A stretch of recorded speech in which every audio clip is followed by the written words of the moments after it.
aquí en esta misión que es un reto que como personas de este país nos hemos puesto sobre nuestros hombros.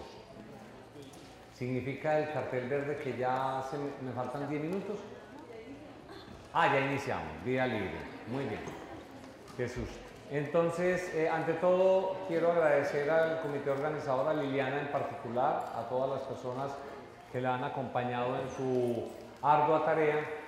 Y a pesar de que cuando comenzamos a planear esto y Liliana me invitó, ella me contó las necesidades que son sensibles en la región, yo me comprometí a trabajar con ella el tema de la oxitocina, con la perspectiva de no de desestimar, sino de poner en referencia el papel de la oxitocina, el papel de la acción de un medicamento y el papel de cómo este medicamento pasa a ser un arma o un utensilio para determinar hegemonías, poderes.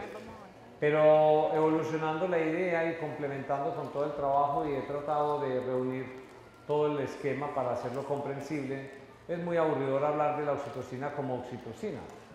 Veamos realmente dónde está esa oxitocina ubicada en esto que hemos llamado el nacimiento natural. ¿Dónde está? ¿Dónde está la oxitocina? ¿Qué significa la oxitocina? Entonces, hago la primera pregunta y me digo, bueno, ¿a quién le corresponde vivir el parto natural? Siguiente.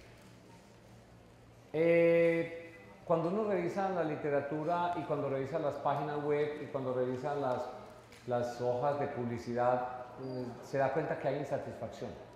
Se da cuenta que hay algo que motiva a las personas, a las mujeres en particular, a muchos de los hombres que las acompañamos, a las sociedades, incluso a las ONG, y hay un movimiento mundial donde se está empezando a preguntar, bueno, ¿qué está pasando? ¿Qué está pasando con la maternidad? Si la maternidad o dar vida o tener un hijo es un proceso tan normal, porque cada uno de nosotros hemos pasado por ese evento, cada uno de nosotros hemos tenido a una madre y esa madre ha estado con nosotros, ¿qué está pasando? Si eso es tan natural. Siguiente. Entonces esas preocupaciones han llevado a que se rescaten los derechos, como ya Ángela nos presenta esta mañana, los derechos de la mujer como un derecho de reivindicación de su silencio, y entonces se escriben los derechos en distintas formas. Esta es una de las tantas alegorías al derecho de la mujer, el derecho a parir en libertad, el derecho a decidir, etc.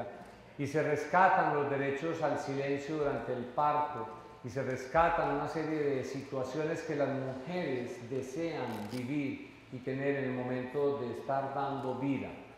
Eso de decir el parto es nuestro, respetemos a la mujer pariendo, etc., algo nos está reflejando. Siguiente.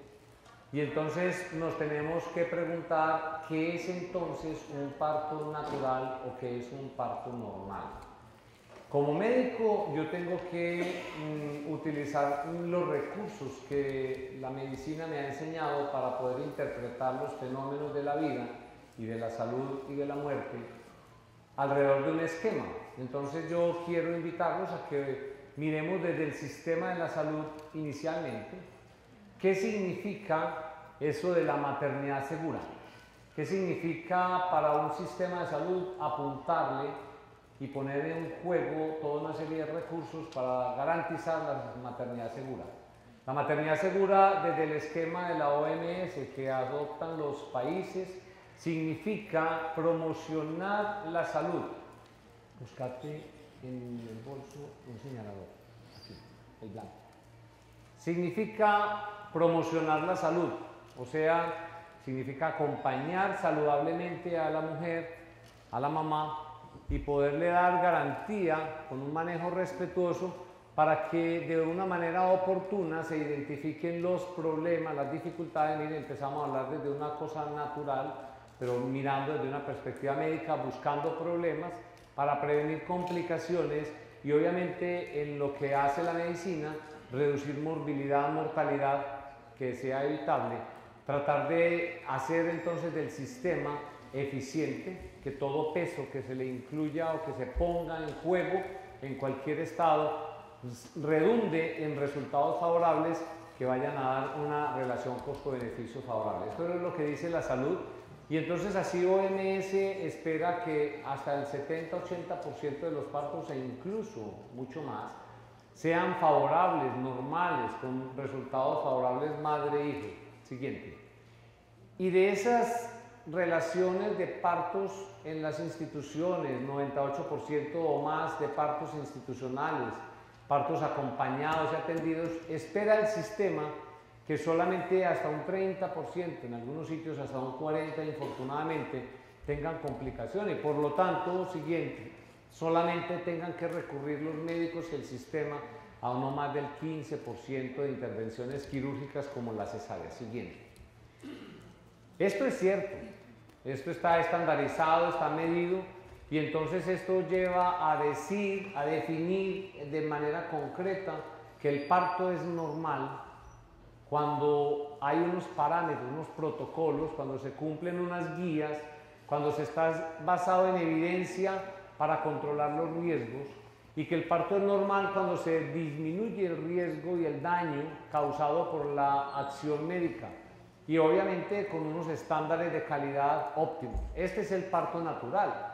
El parto natural es llevar, por ejemplo, a una mujer en trabajo de parto a una gráfica, a llevarla a un estándar de un estudio muy bien controlado con 33.000 mujeres, etcétera, donde los médicos podemos hacer una curva donde el 90% de las mujeres van a discurrir de la línea hacia la izquierda, y ahí hablamos de un parto natural. Un parto normal. Estamos normalizando el proceso de la vida, llevándolo a unas estadísticas. Siguiente. Ese partograma entonces nos distribuye una población entre una población esperada y una población no esperada. El que se aleja de ese porcentaje pues parece ser anormal, porque si lo normal es 90, el 10% es anormal. Siguiente.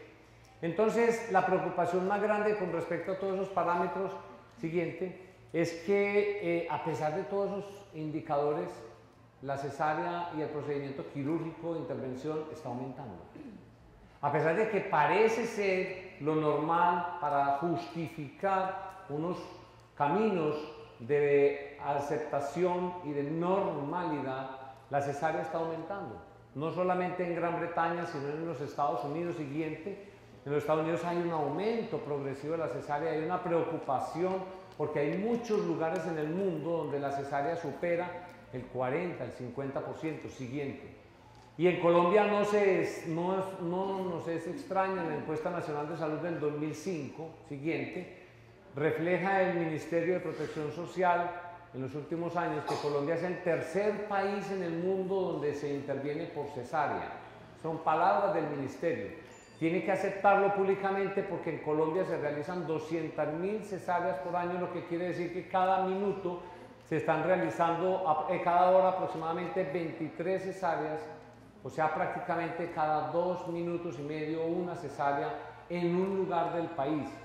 Eso significa hasta el 30% de los nacimientos, como les digo, en algunos sitios hasta el 80%, como en la costa y en San Andrés Islas, hasta el 80%. Y hay médicos en la ciudad de Medellín que tienen hasta el 80-90% de las cesáreas y encarrilan a las mujeres en trabajo de parto o sin trabajo de parto en una sala de espera, y son una tras otra en una mañana de un sábado o antes de un puente.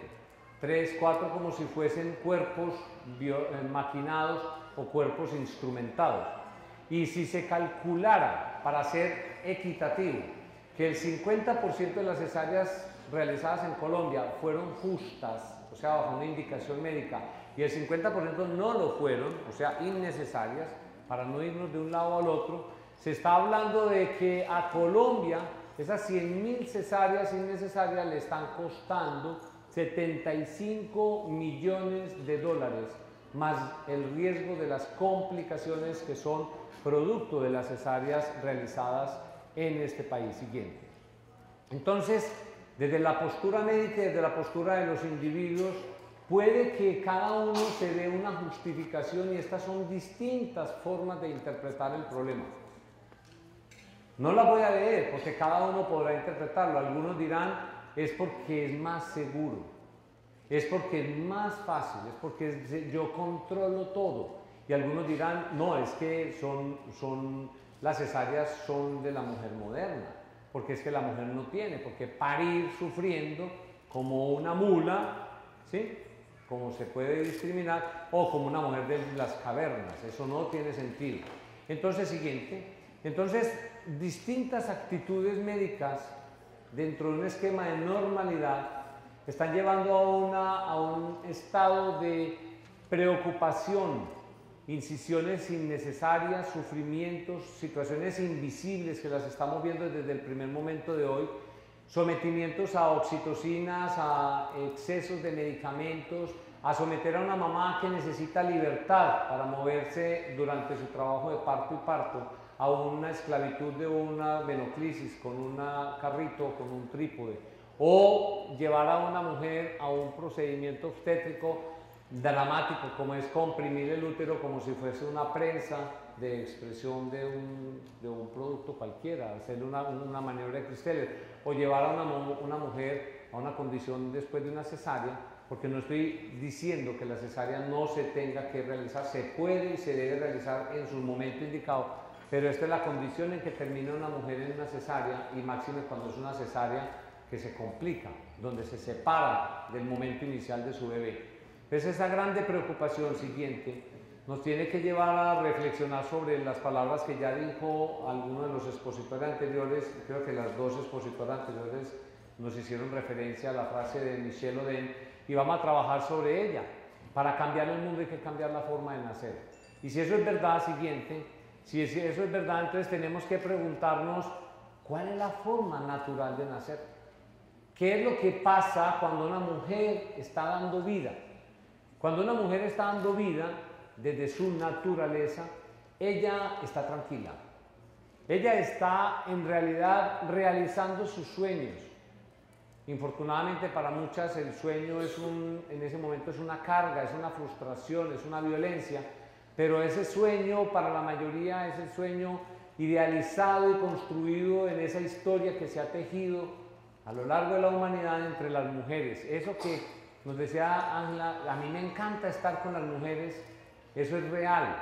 A las mujeres les encanta estar con las mujeres porque se fortifican. Y cuando se fortifican, se transmiten las experiencias ancestrales y se reduplican en su capacidad de ser mujeres.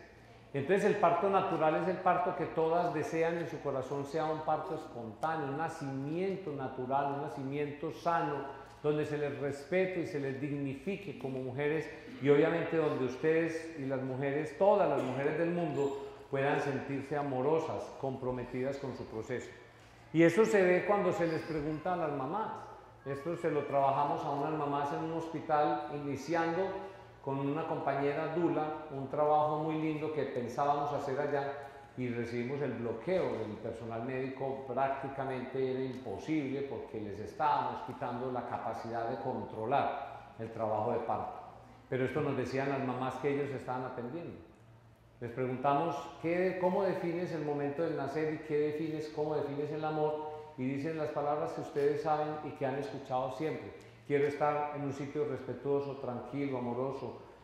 Quiero estar con mi esposo, con mi mamá, con mi familia. Quiero tener un hospital donde se me atienda con cuidado, con cariño. Quiero donde el médico me respete, etc. Una cantidad de expresiones que redundaríamos en palabras. Para llegar entonces a balancear finalmente qué es un parto natural versus un parto normal. Entonces tengo que dejar al lado izquierdo lo normal, para que entremos en relación con lo que un parto natural significa. Para una mujer, un nacimiento natural es su reivindicación de mujer madre, la reivindicación o la realización de sus sueños, y obviamente obtener esa felicidad con todo el amor que sabe tener y dar.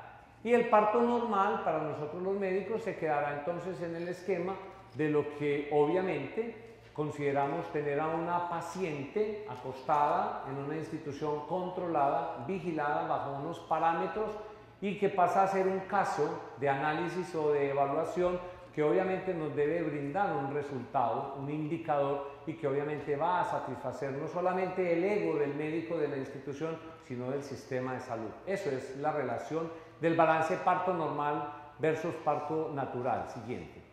Entonces, inmediatamente me tengo que transportar a cuándo cambió esa relación.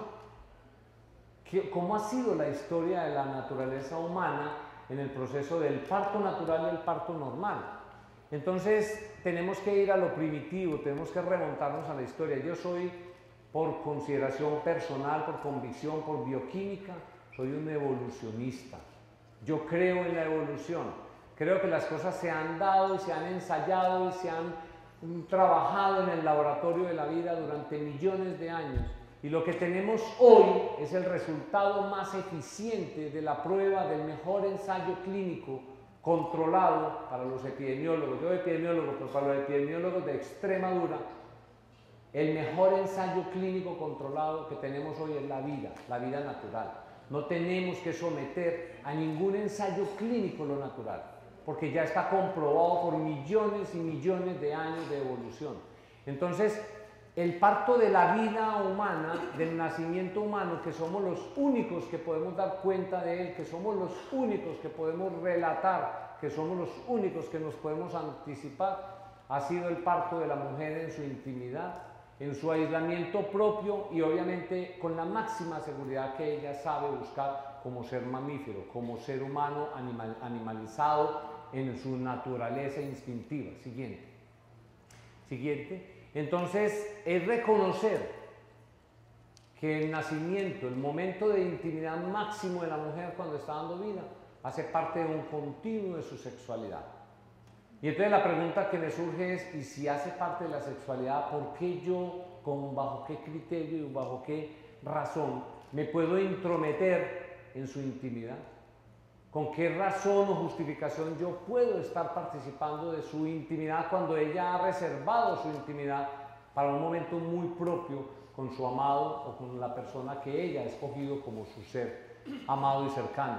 Entonces, este es el primer punto que nos debe hacer partir hacia una visualización distinta del nacimiento, y entonces miremos qué es lo que estamos haciendo por ese proceso.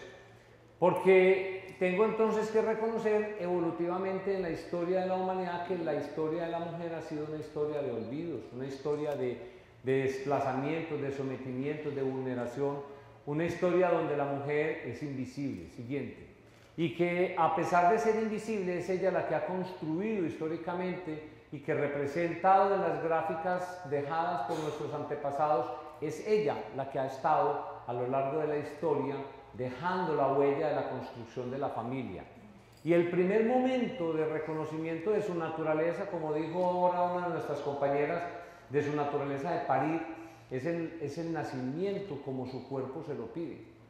Es que es ella la que está llevando esa carga, entre comillas, que se llama un cuerpo que le estorba, en ese momento ya le estorba en su cuerpo, y que ella lo que quiere es facilitarle el nacimiento. Históricamente hay representaciones en el antiguo Egipto donde se entregaba el parto asistido por mujeres al faraón, se entregaba al heredero.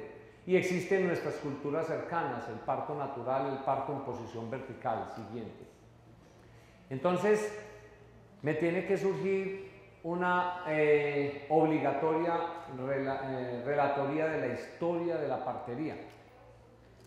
Encontrando en la historia del nacimiento humano, me encuentro a Sorano de Efesos. Sorano de Efesos fue el primer obstetra prácticamente y es el padre de la partería. Y Sorano de Efesos fue considerado un feminista natural, y decía, las mujeres se portarán mejor si se les deja vivir a su antojo, sin obligarlas a casarse y a tener hijos. Y una partera perfecta es aquella persona, mujer con saberes y experiencia, dotada de tacto, compasión, sangre fría para afrontar los momentos difíciles. Y aquí yo quisiera que los obstetras algún día se vieran enfrentados a esta historia de su propia profesión, para que se den cuenta lo poco que somos conciliadores con la razón de ser del obstetra, del estar presente, del obstare. Siguiente. Y el cambio de la historia del parto, de la partería, del respeto por la posición, del respeto por la decisión de la mujer, se rompe en el siglo de Luis XIV, el Rey Sol, en el siglo XVII, cuando el Rey Sol, a quien le llevaban a sus damiselas cada noche a su lecho, embarazaba a algunas, y como eran mujeres del pueblo, no eran de la corteza, de la realeza, entonces él le pidió a su médico Guillaume Lebrun que se inventara una forma de él poder asistir al parto de sus hijos en los cuerpos de las plebeyas. Entonces el médico Guillaume Lebrun se inventó la cama horizontal, donde la mujer estaba acompañada de los vestidos de las bellas, las lebel en la época del rey, eran faldones inmensos, y entonces, conservando y cuidando el pudor, ellas iban a estar acompañadas por las mujeres como era lo natural, pero de la pelvis hacia abajo el rey visualizaba el parto, aparentemente con discreción, pero estaba acompañado de toda la corte, para que la corte se diera cuenta cuáles eran los hijos del rey. Siguiente. Ahí comienza una historia que cambia la historia natural de la evolución. Cuando nosotros nos pusimos de pie algún día en nuestra larga historia, los seres humanos adoptamos una posición distinta en nuestra pelvis y empezamos a cambiar y a modificar la pelvis y la forma de parir. El animal en esta posición no necesita hacer ningún esfuerzo, está en su posición natural y el feto le va a nacer normal, en cambio la mujer necesita modificar su pelvis. Y eso se demuestra en que desde los primeros inicios de la cultura siguiente venimos entonces adoptando posiciones siguientes hasta llegar a violentarlas y a asumirlas en camas y a asumir que el cuerpo y el nacimiento del niño, de ese ser, parece ser distinto a lo natural. Entonces venimos, disfrutamos con la cesárea, acompañamos a la mamá de una cantidad de ojos, de una cantidad de presencias, de una cantidad de situaciones, nos disfrazamos para que no nos reconozcan, la ponemos en una camilla discreta, inútil y antiecológica porque no permite el nacimiento natural siguiente, y entonces la evolución ha llevado a una evolución tan dramática que ya las mujeres, al parecer, están viniendo con la cesárea ya prescrita. Porque la pelvis humana, para muchos colegas y muchas personas en la humanidad, está cambiando, se está estrechando la mujer.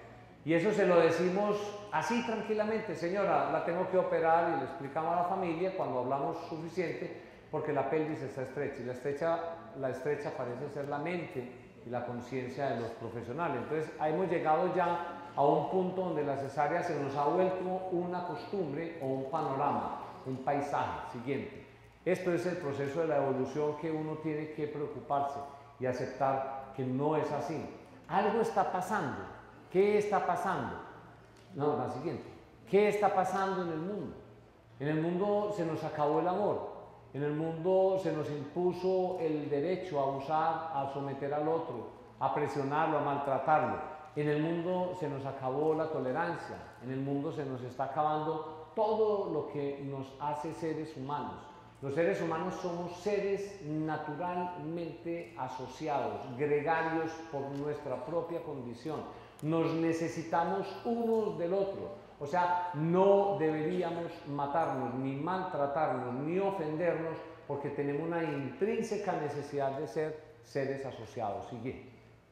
Entonces, me surge, o nos debe surgir una idea: ¿qué está pasando para poder resolver ese mundo? Cambiar el mundo. Cambiar el mundo, y las mujeres han sido las líderes de ese proceso de cambio. El cambio se ha dado alrededor de las palabras más reconocidas en la propia relación madre-hijo, en la relación del amor. Cuando la madre le enseña al hijo a hablar, le enseña a acariciar, le enseña a besar, le enseña a vivir el mundo, le está compartiendo su amor. Y es totalmente distinto este panorama al panorama anterior, donde aquí no hay violencia, donde aquí no hay nada que se parezca a la cruda realidad del mundo contemporáneo. Estos momentos íntimos todos los conocemos y los hemos vivido. Y cada uno de nosotros puede cerrar los ojos y decir: ese es el momento que yo registro en mi conciencia y en mi inconsciente con la relación con mi madre. Esa relación tan íntima que yo recibí siguiente, de la cual me dio la idea de que algo tenía que haber allá en esa relación de madre e hijo. Y entonces la única cosa que uno puede registrar realmente en una sola palabra de la relación con esa madre es la palabra amor. Entonces el amor parece ser natural de nuestra existencia, parece ser propio del ser vivo. El amor existe y entonces nos tenemos que ir a definirlo. ¿En dónde está el amor? ¿A qué es eso que llamamos amor?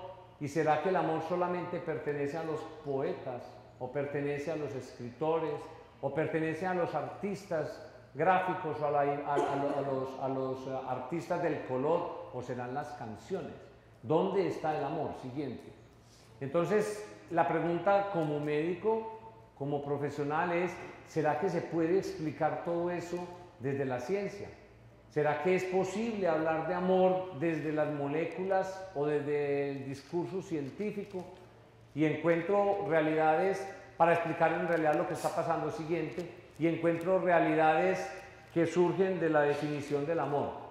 El diccionario de la Real Academia Española nos define el amor en estos términos. Solamente voy a leer el primero.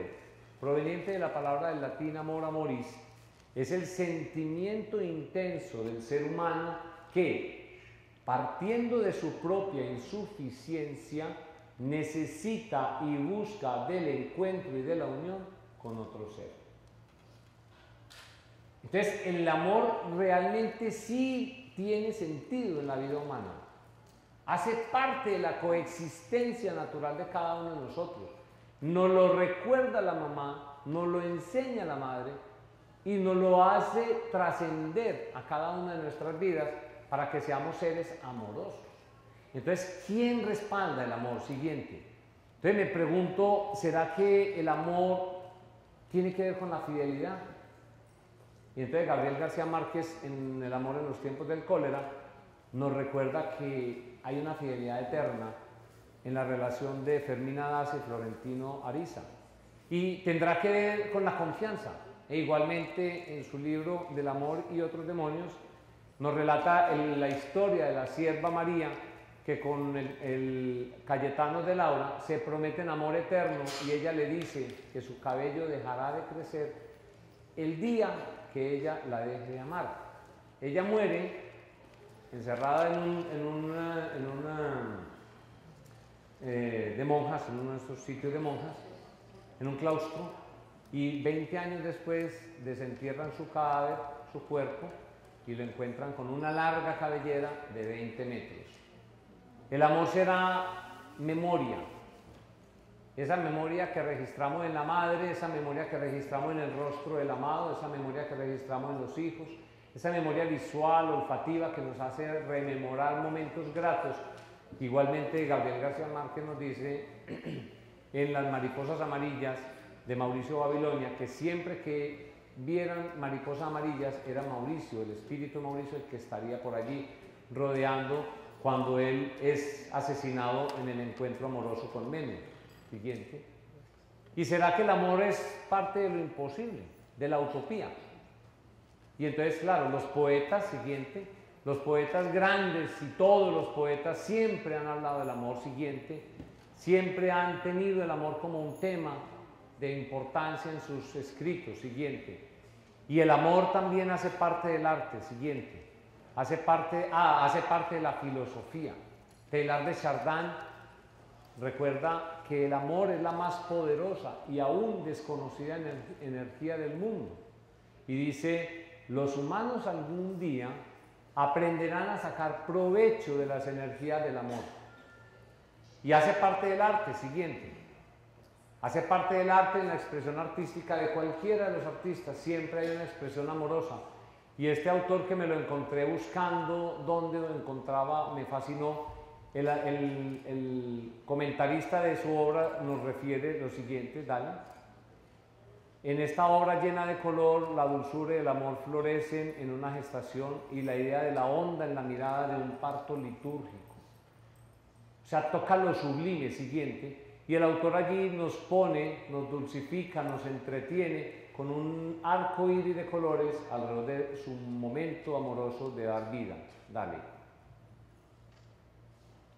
Y los filósofos, quienes cultivaron el conocimiento de nuestra civilización, Platón fue considerado o es considerado el fundador de la filosofía del amor, y Platón le descargó la responsabilidad del amor a un pseudo dios llamado Eros, y le dijo: Eros no es ni bueno ni malo, no es ni feo ni bonito, es amoroso.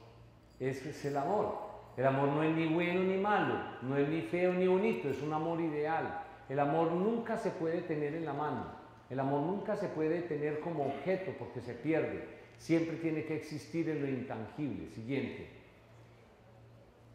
Y finalmente, como mi necesidad era llevar a demostrar o a encontrar que el amor sí tiene representación biológica, para poder hablar entonces de cuál era esa hormona y darles a entender que sí había una conexión en la intimidad de las moléculas, llego a Humberto Maturana, que es un científico, médico, biólogo y un pensador del mundo contemporáneo chileno, quien describe el amor en sus libros y dice: amor, fenómeno biológico, propio del ámbito relacional animal, de los mamíferos, el aspecto central de la convivencia, de la intimidad, de la relación materno-infantil, es la total aceptación corporal, es la emoción fundamental que nos dio origen, tuvo que haber sido el amor. El amor funda lo social, cuando el otro surge como un legítimo en la convivencia con uno mismo. Esa frase simplemente nos dice: mire, desde la biología hay suficiente forma de explorar el amor, y podemos decir siguiente, que estaremos siendo una sociedad enferma cuando estemos negando sistemáticamente la existencia del amor. Siguiente. Entonces pasé inmediatamente a explorar qué era la relación amorosa, cómo los psicólogos, aquí hay muchos psicólogos y obviamente no es mi terreno, y voy a traer simplemente una interpretación desde esa relación de los lazos humanos para poder definir el amor. En la tipología del amor de Deleuze describe 3 tipos de relaciones básicas fundamentales: una relación de amistad, que es la que establecemos en las sociedades; una relación erótica, donde obtenemos un placer, no solamente el placer del eros sexual, sino el eros de la satisfacción, de la correspondencia mutua; y el lúdico, el disfrute, el goce de compartir las relaciones. La interrelación de esas 3 establecen relaciones más complejas, siguiente, como el ágape, el pragma y el amor fatu, donde se relacionan diversos tipos de amor, y se define desde el concepto psicológico y de relaciones que el amor completo sería la relación entre la intimidad, la pasión y el compromiso. Y cuando uno explora cuál es el momento social donde estamos, siguiente, pudiendo representar el amor completo, lo podemos encontrar en nuestra relación íntima con nuestra madre y en las relaciones permanentes que vemos de las madres con sus bebés. Siguiente. Entonces tenía que llegar a demostrarme, para poderle presentar a la gente, que el amor no solamente pertenece a los ideales, ni a la filosofía, ni a las letras. El amor lo tengo que buscar para dar sustentación a los evidenciólogos de que tiene que haber algo que me lo represente. Pueden ser las moléculas del amor, puede que haya una molécula del amor, ya está escrita, se las voy a presentar. Puede que lo podamos medir en la relación íntima del cerebro, o en un electrocardiograma, donde de pronto un individuo, una persona muy amorosa, muy enamorada, muestre una arritmia amorosa y necesite un electroshock de amor. Y puede que sea a nivel de lo espiritual, de lo que trasciende nuestra corporeidad. A través de esa metafísica podemos encontrar un amor o una interpretación del amor, o en la internet. En la internet, buscando con cualquier palabra de estas, podría encontrar de pronto la relación del amor y la relación íntima del amor con nosotros.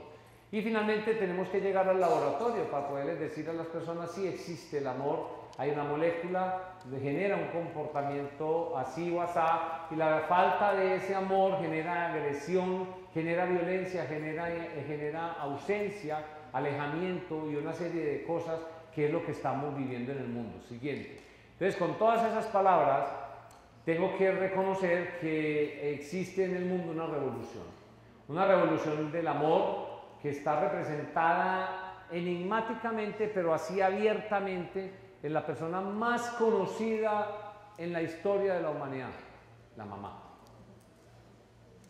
Increíble. No era sino mirar al lado. Pero había que hacer todo el círculo y buscar, hacer toda la búsqueda científica, técnica y hacer todas las elucubraciones para descubrir que la relación más cercana de eso que nos enamora, de eso que nos enloquece, está en la mamá.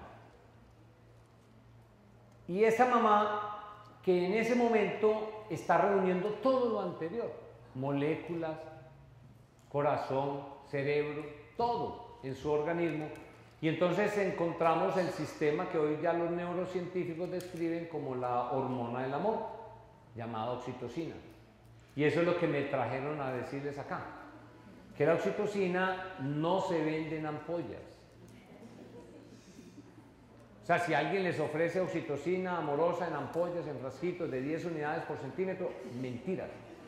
Eso es una sustancia del laboratorio. La oxitocina es una sustancia muy precisa que necesita una producción muy íntima y es muy tímida y es muy negada al estrés y es muy negada a la violencia. Es una hormona muy profunda que está en nuestro cerebro mamífero y que la podemos ver en modelitos de este pequeño y bello animal. Siguiente. Este pequeño y bello animal es el Prairie Vole, es un microtus, es como una ratica, vive en el norte de los Estados Unidos, en el centro de los Estados Unidos hacia Canadá, y tiene una propiedad muy hermosa, como otros animalitos, pero este es un modelo de laboratorio muy lindo.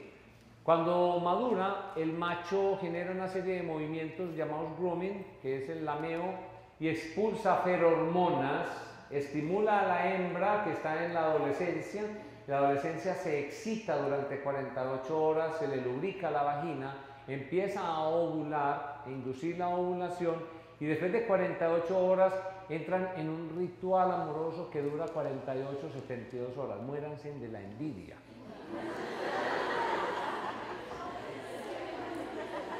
Absolutamente amoroso. No se cansa, no tienen reloj, no tienen afán, no tienen que hacer llamadas, no reciben celular, no reciben nada.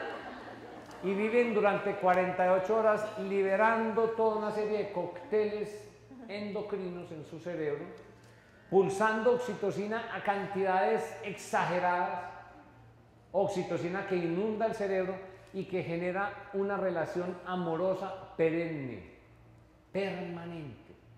Se enamora de tal forma esa hembra de él y él de ella que él la acompaña hasta los últimos días. Y se vuelve la pareja perfecta. La pareja que mantiene una relación amorosa para criar a sus crías, a sus hijos, y darles vida y garantizar que la especie permanezca. Esto es una revolución. Siguiente. Entonces, tengo que explicarles cómo funcionamos los mamíferos, porque ese es un mamífero. Hasta dónde llega ese cerebro de desarrollo en ese microtus para hablar del mamífero, el cerebro mamífero. El cerebro mamífero tiene hoy día todavía el cerebro primitivo, instintivo, tiene una parte de un cerebro emocional muy rico y tiene una neocorteza o la parte volitiva, cortical o de aprendizaje. Si vamos a años, millones de años atrás, el cerebro primitivo está presente en los lagartos. Un lagarto no tiene emociones, un lagarto siente hambre, se come el huevo que puso unas horas antes y tiene hambre, y se come a su cría y no tiene dolor, no tiene ningún sentimiento.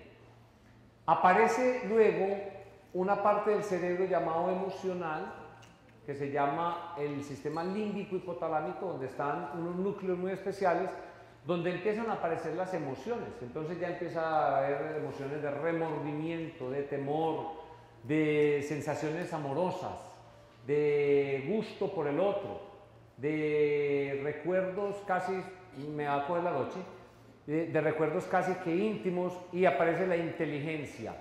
Y la inteligencia aparece en los mamíferos más evolucionados, en el humano, hasta que llegamos al Homo sapiens, donde aparece la corteza prefrontal. Siguiente, ya voy a terminar. Y entonces tengo que registrar que esta diapositiva la tomé del doctor Alarcón en unas presentaciones que él me facilitó y otras tantas, doctor Alarcón, con debido respeto, usted me autorizó. Encontré este resumen de lo que son los instintos. Un instinto reflejo son conductas heredadas muy primitivas que nos permiten escapar del miedo y del terror, y ese instinto es lo que nos permite la supervivencia. Pues entre los instintos están diferentes estímulos, que es lo que nos permite ir entre el placer y el displacer. O sea, lo que nos genera placer y nos aleja del displacer es lo que nos está garantizando mantenernos como especie. Siguiente. Entonces, en el cerebro, esa representación siguiente del instinto está en el cerebro primitivo, en el bulbo protuberancia, así se llama, en la base del cerebro. Aparece el sistema límbico emocional, el sistema límbico hipotalámico. Luego viene entonces siguiente. Allí está en relación, ojo, aquí está en relación íntima unos arcos reflejos. Aquí son de 2 neuronas, máximo 3 neuronas el arco reflejo de huida. En cambio aquí el cerebro maneja unos reflejos de varias neuronas, de 4 o 5 neuronas, pero sin pasar a la corteza, y se llaman los reflejos, los patrones de acción fijos. Es ahí cuando aprendemos a reconocer la verdad, aprendemos a reconocer al otro, aprendemos a reconocer lo amoroso que está dándome el otro, en esas relaciones de milisegundos antes de que se vuelvan corteza, antes de que se vuelvan conscientes en la corteza prefrontal. Y ese, el mejor ejemplo es cuando yo estoy con mi jefe y estoy bravo con él y le digo: no, yo no estoy de acuerdo con lo que usted hizo, usted metió la pata. Y cuando yo estoy diciendo la pata, estoy diciendo: yo cagué la mía, la cagué. No le debía haber dicho eso a mi jefe. Entonces es la emoción la que me permite hacer eso, pero la corteza siempre está regulando. Siguiente, y vamos a ver un sitio en el cerebro siguiente donde están entonces esas relaciones. El cerebro reptil instintivo es entonces el que nos permite reproducir una conducta primitiva. Muchos seres humanos todavía mantienen esta relación primitiva, una relación simplemente coital, primitiva, instintiva. No han evolucionado desde hace 100 millones de años, porque evolucionamos como seres humanos y aprendimos a manejar las emociones en unos amores, en unas relaciones muy amorosas, de respeto, de amor, de huida, de amor maternal. Siguiente, y aprendimos con la corteza prefrontal lo que es el lenguaje, lo que son los valores, lo que es la anticipación, lo que es a tener pensamientos racionales. Ese es el resumen de lo que somos seres humanos hoy. ¿Cuál es el mejor estimulante de esa cadena de eventos? El olfato. Y el olfato es la primera relación de contacto entre la madre y el hijo. Cuando la madre huele las ferormonas, que se volvieron también en la relación amorosa e íntima con su compañero, que las matizamos con el perfume. Todos nos echamos un perfume para matizar nuestras ferormonas y estamos acabando con nuestra relación social. ¿Quién no se aplicó el perfume? Yo también, no me apliqué porque se me acabó. Entonces parece que es mejor usar no perfume para uno ser mejor aceptado, porque los perfumes están matizando todo eso que es el instinto natural, entra por el olfato, pasa la membrana bomeriana y entra inmediatamente en ese reflejo activado fijo, mírenlo ahí, de unas 4 o 5 neuronas más, que tiene que ver con un cuerpo amigdaliano donde se encuentran las emociones. E inmediatamente pasa el estímulo a la ínsula. Este aparato se acabó. A la ínsula, entonces aquí está la amígdala, véala acá, y está la ínsula, en la corteza, cercano a la corteza prefrontal. La ínsula reposa el yo, la memoria del yo.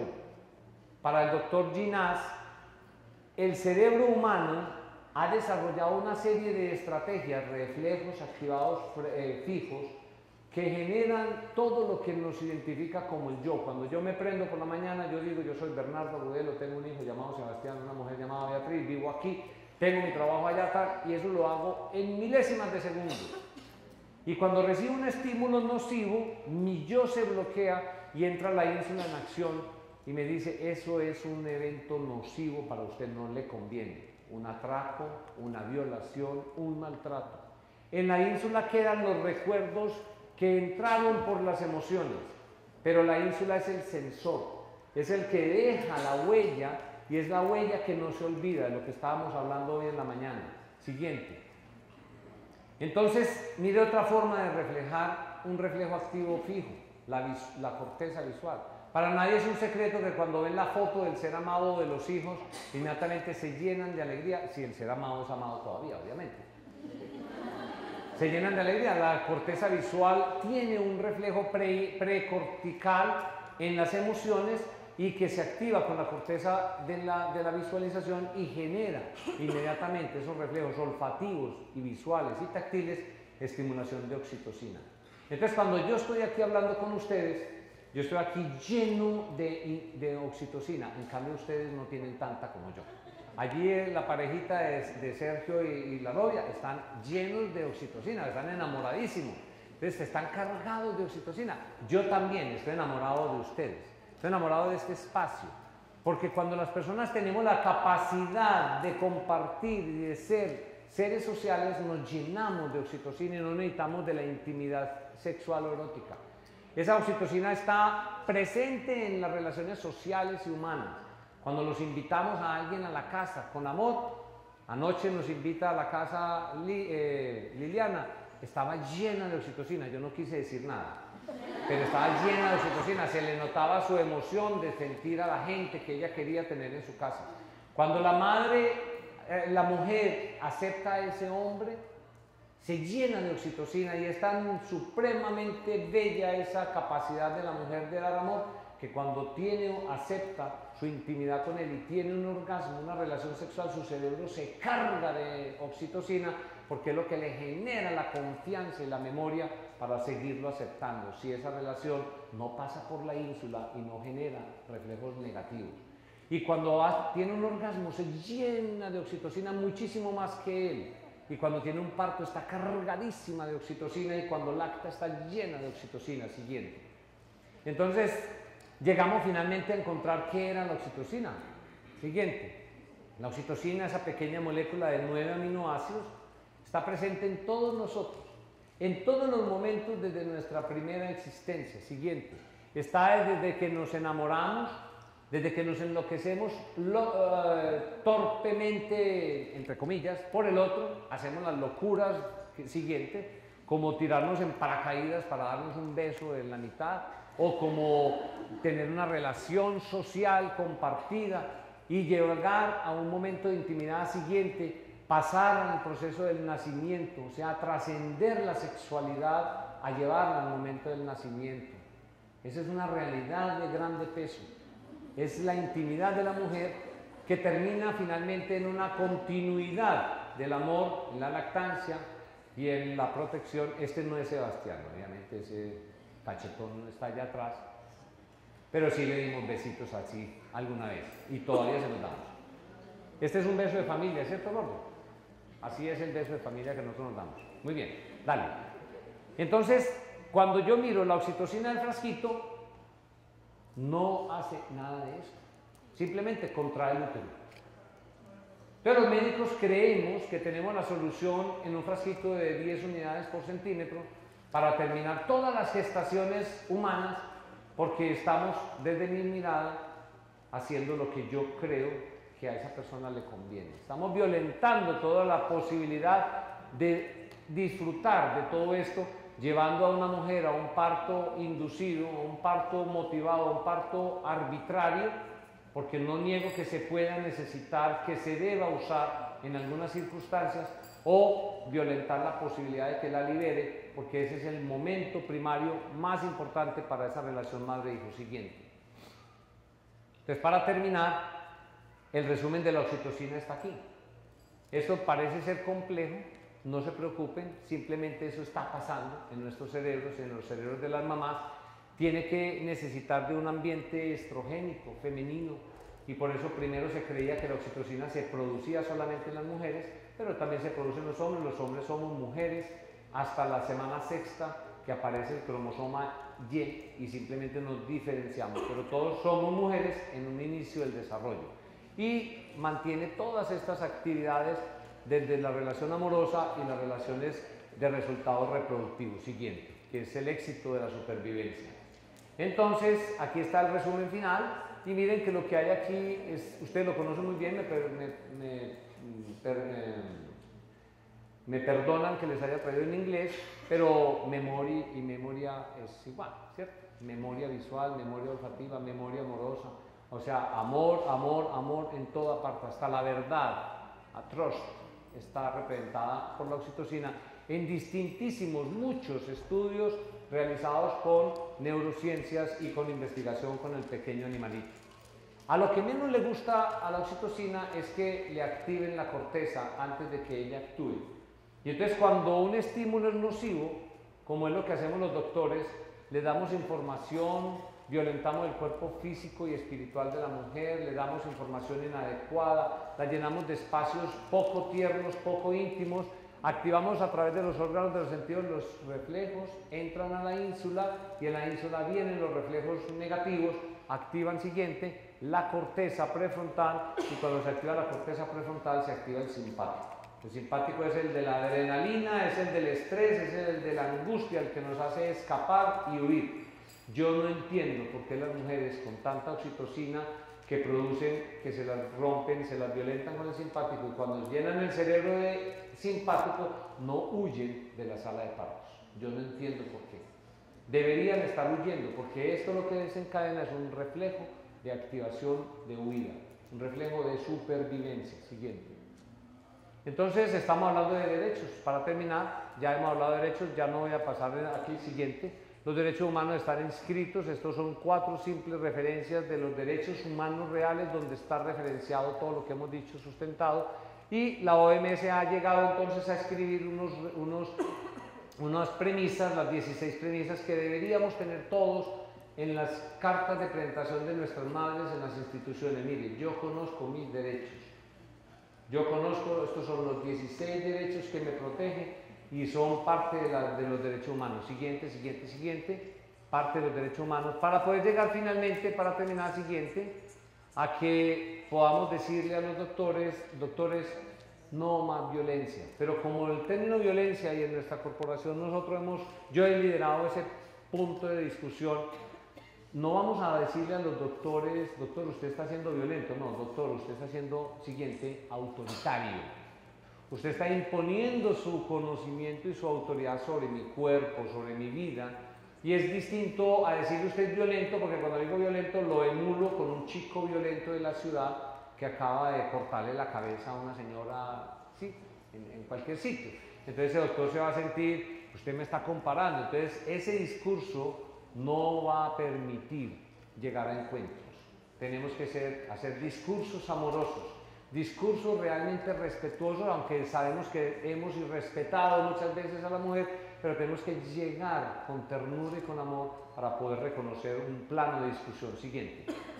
Entonces, aquí ya finalmente, para terminar, nuestra relación es un cambio de paradigma entre una relación, un parto natural, donde la mujer es sujeto, donde es visible, a un parto normal, donde la mujer es objeto, invisible. Siguiente.